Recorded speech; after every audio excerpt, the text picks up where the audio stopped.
Olá, sejam bem-vindos a este curso de Imunologia. Na aula de hoje, nós vamos tratar sobre as características gerais do sistema imune.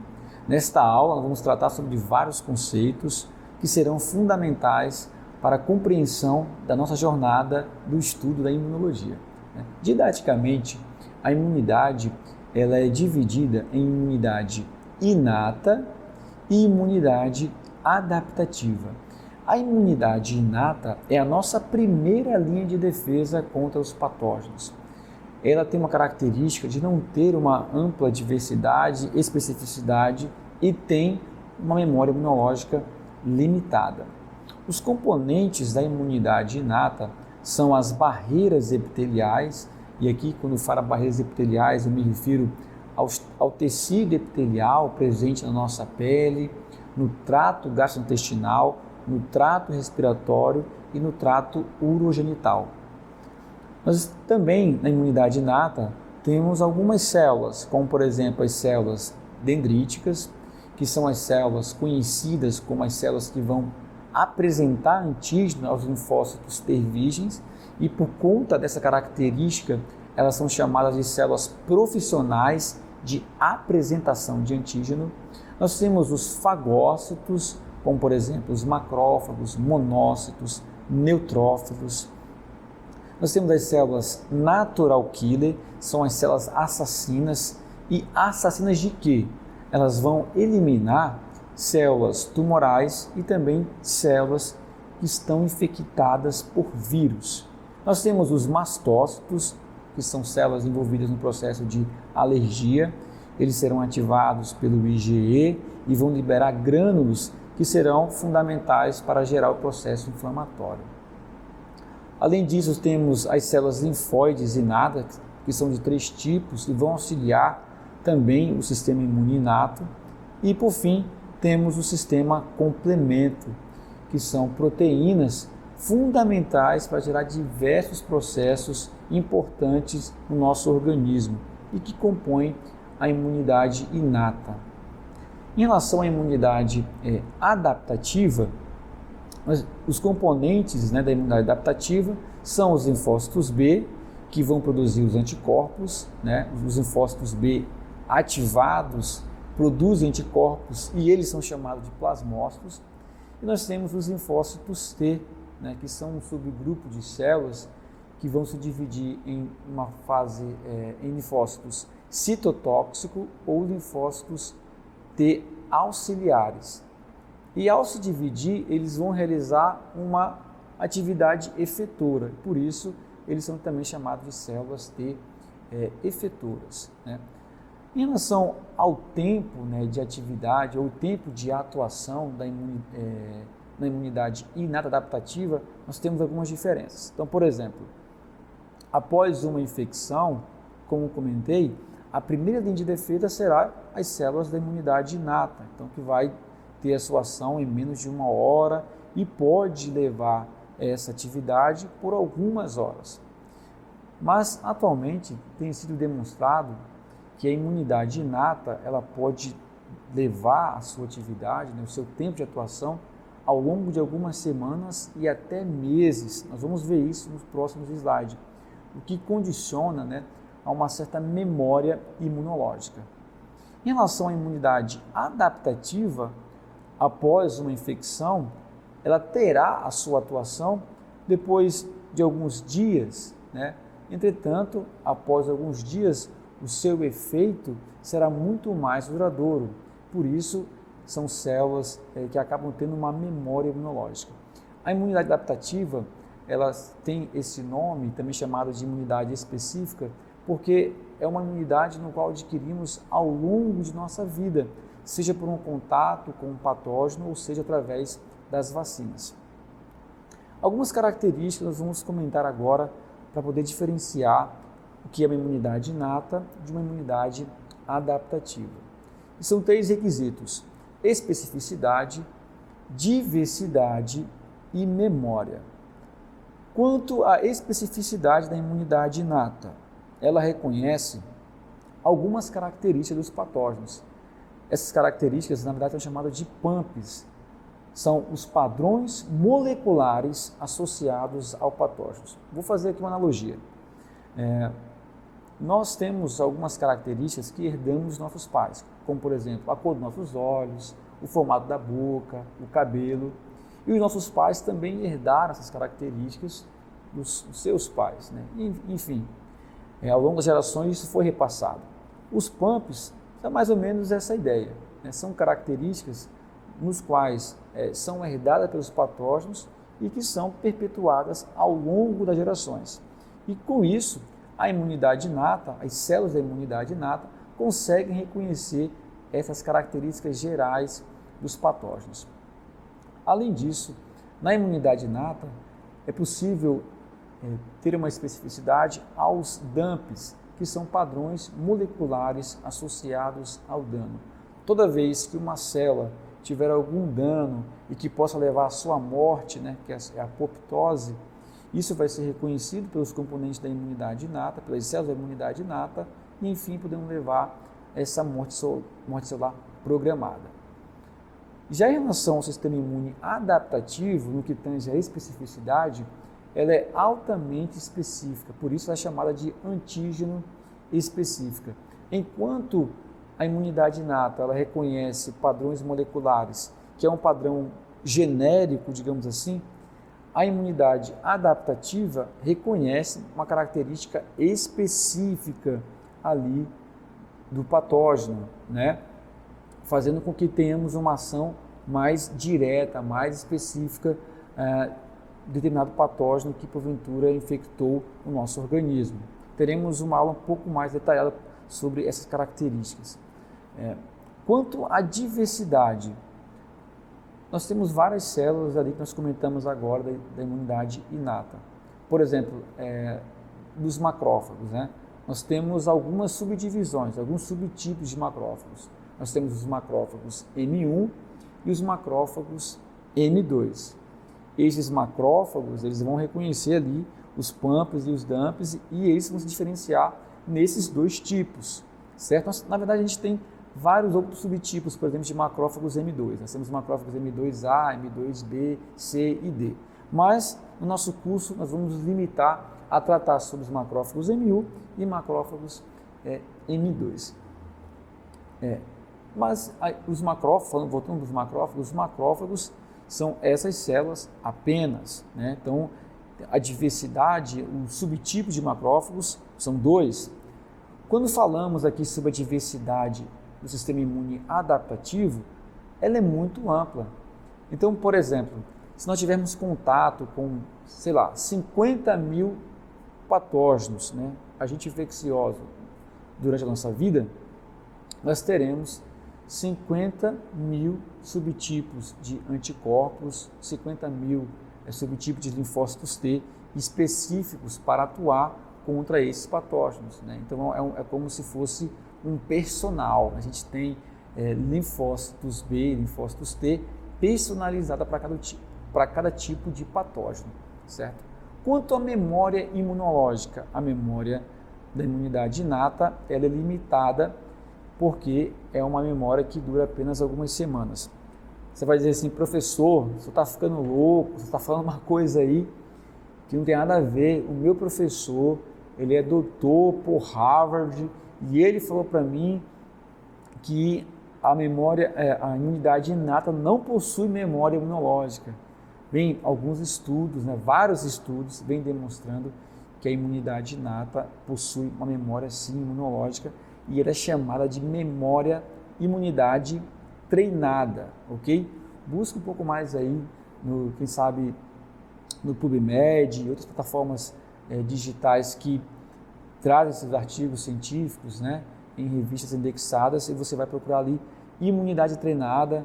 Já tem diversos trabalhos, inclusive demonstrando que essa capacidade do sistema imune pode auxiliar, né, ao tratamento de doenças crônicas, doenças como diabetes, alergias, o câncer, doenças cardiovasculares, doenças autoimunes e tantas outras doenças, por conta justamente dessa capacidade de memória imunológica do sistema imune inato, de maneira que possa durar de algumas semanas ou meses. Isso é uma característica interessante para nosso atual momento.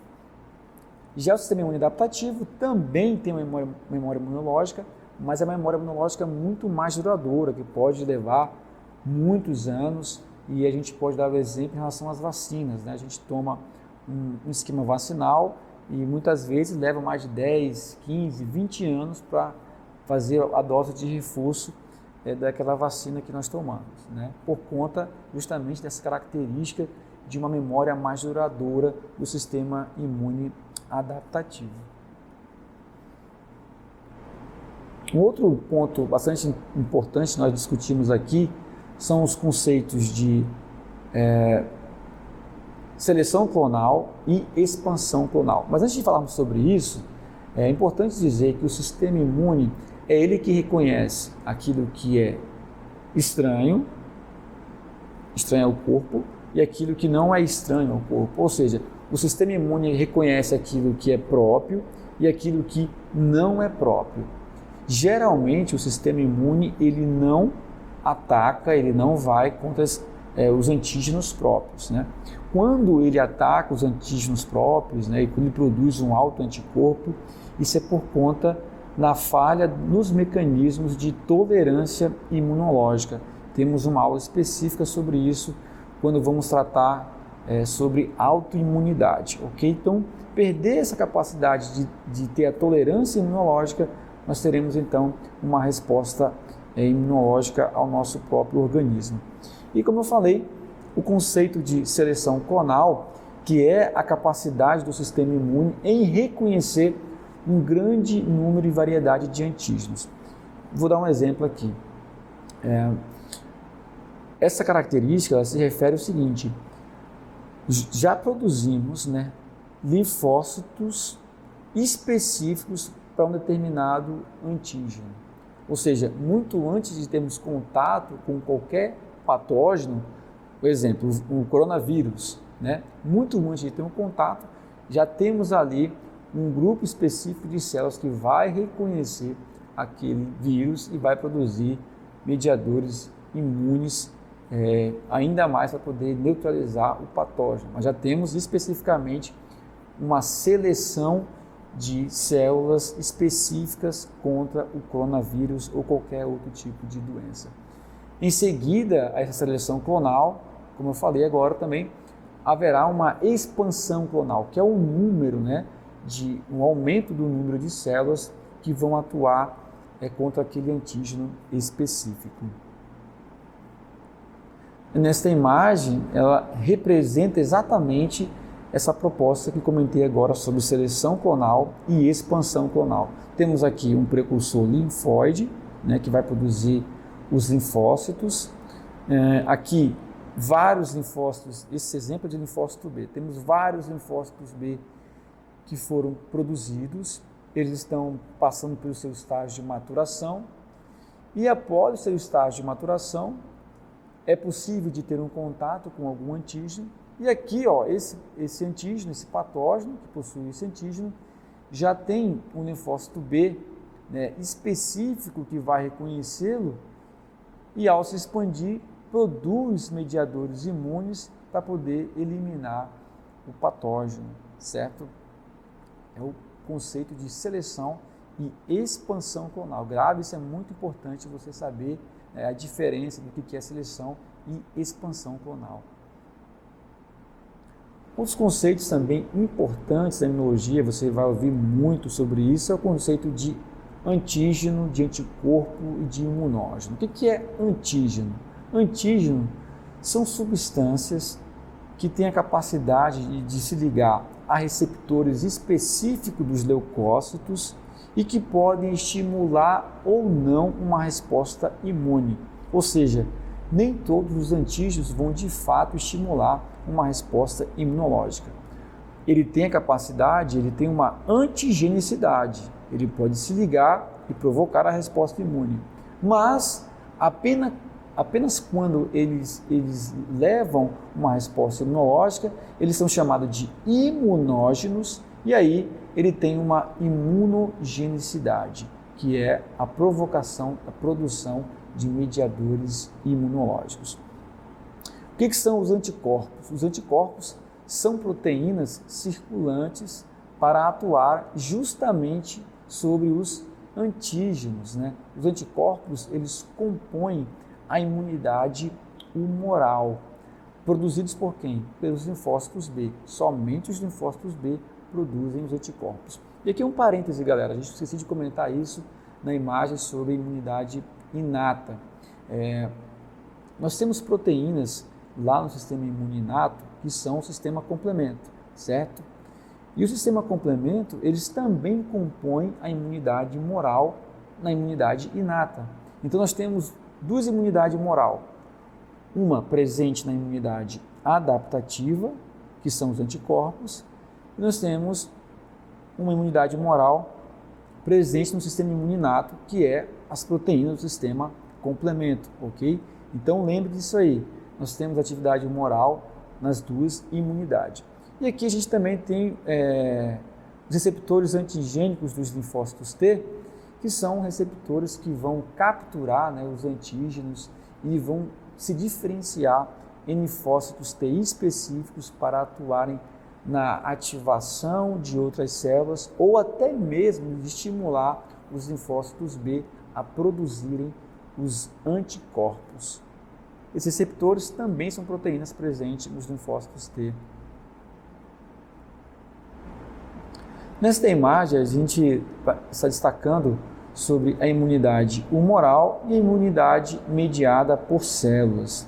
A imunidade humoral, como já comentamos, ela é direcionada pelos linfócitos B, que produzem os anticorpos, que tem a função de bloquear as infecções, de eliminar os micro-organismos extracelulares, ok?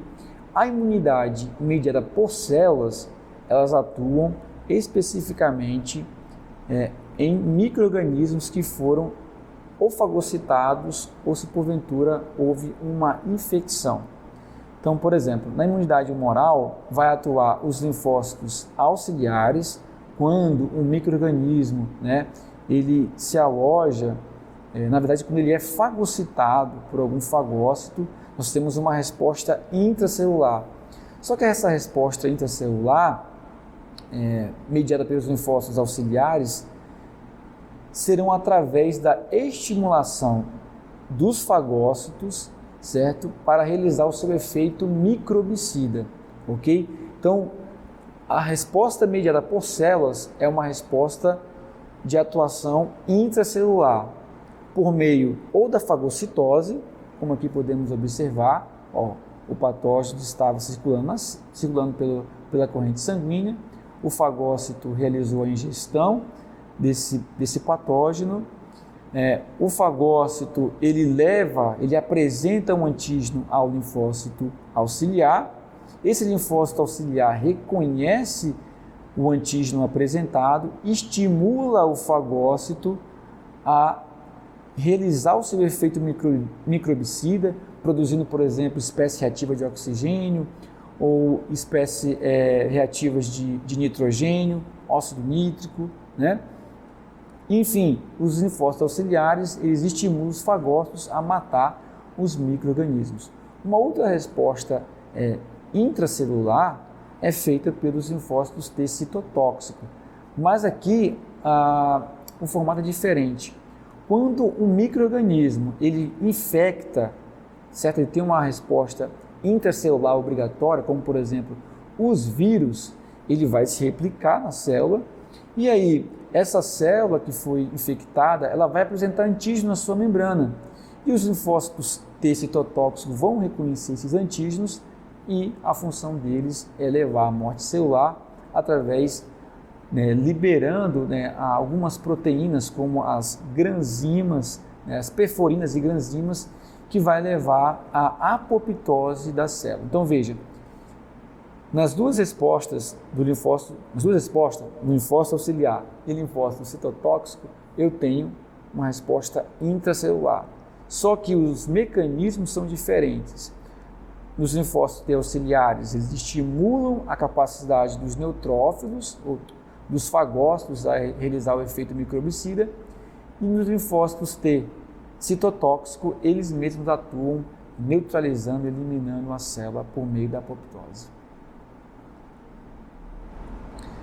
Importante também sabermos aqui nessa primeira aula sobre as classes de linfócitos, né? Já comentamos que temos os linfócitos B, os linfócitos auxiliares e os linfócitos T citotóxico e agora os linfócitos T reguladores, que vamos comentar sobre a atividade de cada um deles. O linfócito B, ele tem uma ação de neutralizar os micro-organismos.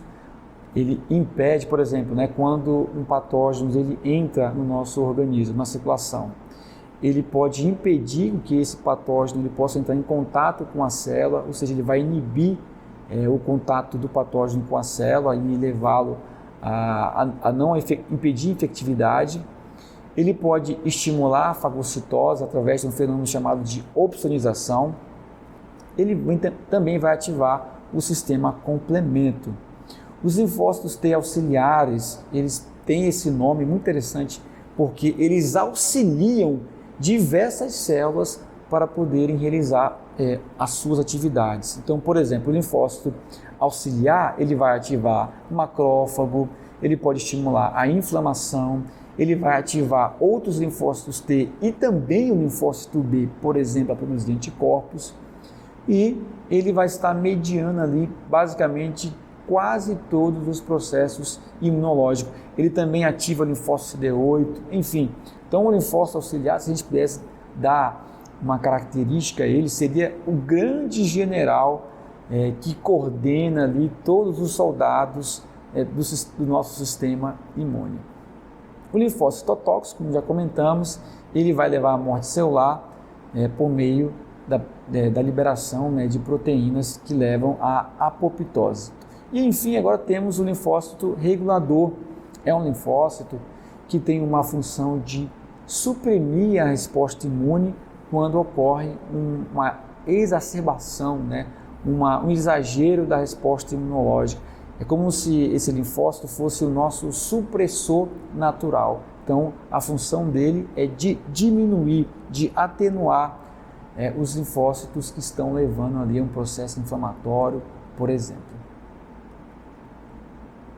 Outro conceito muito importante em imunologia é a diferença sobre imunidade ativa e imunidade passiva. Talvez você já ouviu falar sobre isso. A imunidade ativa, ela se refere quando nós produzimos células de memórias que serão duradouras para determinado antígeno. E de que maneira nós adquirimos a imunidade ativa? Através da vacinação ou do contato direto com algum micro-organismo, A característica da imunidade ativa é que ela é específica, ela tem alta especificidade e produz uma memória imunológica. Já a imunidade passiva é uma imunidade que é específica, mas não tem memória imunológica. Exemplo, quando nós tomamos algum soro, um indivíduo, por exemplo, que sofreu uma picada de alguma serpente, de uma serpente, de uma cobra, uma cobra que tem a peçonha, uma cobra, o pessoal fala que é venenosa, que tem uma confusão aí, que não é uma cobra venenosa, é um animal peçonhento, ele tem ali uma glândula inoculadora, ele tem uma estrutura que vai inocular o veneno e a glândula que produz essa substância que é tóxica. Então, quando o indivíduo foi picado por uma cobra, uma serpente peçonhenta, ele vai tomar um soro antiofídico. Aquele soro antiofídico é específico contra aquela toxina.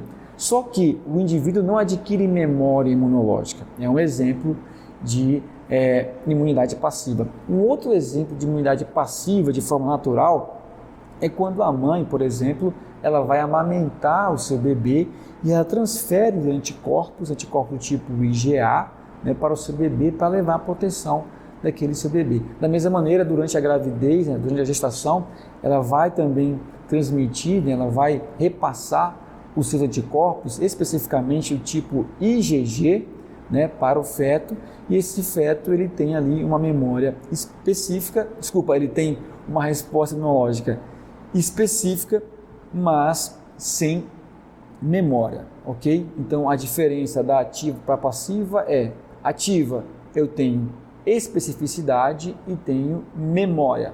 Na passiva eu tenho especificidade, mas não tenho memória. Vamos avaliar se nós realmente de fato compreendemos o estudo de hoje. Então eu quero que você avalie aqui essa afirmativa se são verdadeiras ou falsas. Número 1. A função fisiológica do sistema imune é a defesa contra micro-organismos infecciosos. Entretanto, mesmo substâncias estranhas, não infecciosas e produtos de células danificadas podem elicitar respostas imunes. Verdadeiro ou falso? Verdadeiro, né? Então, não apenas substâncias infecciosas que vão estimular o sistema imune, né? Existem substâncias que não têm essa capacidade de infectar, certo? Por exemplo, um grão de pólen, algumas pessoas têm alergias a alimentos, enfim, a poeira, né? Ou até mesmo um componente fisiológico do nosso corpo pode estimular uma resposta imune, não apenas ali micro-organismo, né? Então essa questão aqui é verdadeira. 2. A capacidade do sistema imune de reconhecer um grande número de variedade de antígenos é chamada de expansão clonal. Já o processo de proliferação celular de linfócitos antígenos específicos é chamado de seleção clonal. Verdadeiro ou falso? Falso, né? O conceito aqui está invertido. A capacidade do sistema imune em reconhecer um grande número de antígenos é a seleção clonal. E quando ocorre a seleção clonal, eu tenho a expansão clonal. Então aqui é falso. A imunidade humoral está presente na imunidade adaptativa pela produção de proteínas do complemento por linfócitos B. Verdadeiro ou falso? Falso, né? Os linfócitos B produzem anticorpos. Os anticorpos compõem ali a imunidade humoral, né? Os linfócitos B não produzem sistema complemento. O sistema complemento até faz parte também da imunidade humoral, mas lá na imunidade inata, ok? Ok, pessoal? Essa foi então a nossa primeira aula. Eu aguardo você nos próximos temas. Um abraço. Se você gostou dessa aula e deseja se apropriar do conteúdo de imunologia de maneira descomplicada, inscreva-se no curso Fundamentos e Aplicações Clínicas em Imunologia. Um curso completo, com aulas gravadas, onde você pode assistir quantas vezes você quiser. Material disponível e um banco de questões para você exercitar o conteúdo que aprendeu. Além disso, o curso tem certificação de 20 horas. Não perca tempo. Aproprie-se hoje do conteúdo de imunologia. Inscreva-se, o link do curso está aqui na descrição desse vídeo. Eu aguardo você lá.